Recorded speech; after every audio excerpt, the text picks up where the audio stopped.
Hello guys, welcome back to another video. So there is a question ongoing. Someone says, I have only $13 to invest in crypto. If you were me, where would you put it and why?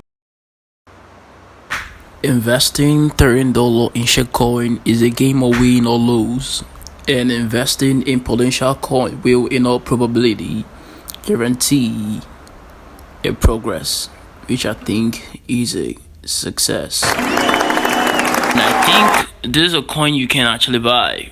Put in your $13 in this BNB, or if you don't want this one, then you should go with BTC. Okay, Bitcoin is still going to be doing really well. Now I think the best one for you should be Bitcoin or Ethereum. Okay, you can actually put in any one you want, but I think this is what you should do. You can put in your $13 in Ethereum, put in $13 in BTC, put in $13 in DNB, but for the most part it's BNB. BNB is going to be doing really well.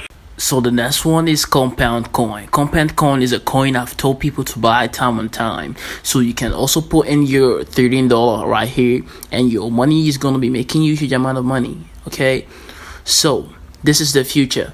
Okay, so that's why I'm telling you to invest in this one. So if you're looking to build a long-term successful investment, you can join the Renegade VIP squad, which is YouTube membership. So on here, you'll be able to have all these assets that you're seeing on the screen. And also, not just there, you are also going to have me suggesting on the coin to buy and being your financial advisor. And also, I'm going to be taking all the coins that you're buying to know if they are going to rock pool and all that for you. The great thing about this offer is that you're going to have me analyze the market and tell you on a good time, where to buy and where to sell. That's why this offer is really nice. Aside from the portfolio management and a rock check that I'm going to be doing for you, you can also reach out to me on social media and you'll get connected with me 24 hours. So that's why this offer is really nice for you. So you don't make no mistake or losing all of your funds in the crypto market. As you guys know that the crypto market is very volatile. And see you again. Don't forget to join. See you again.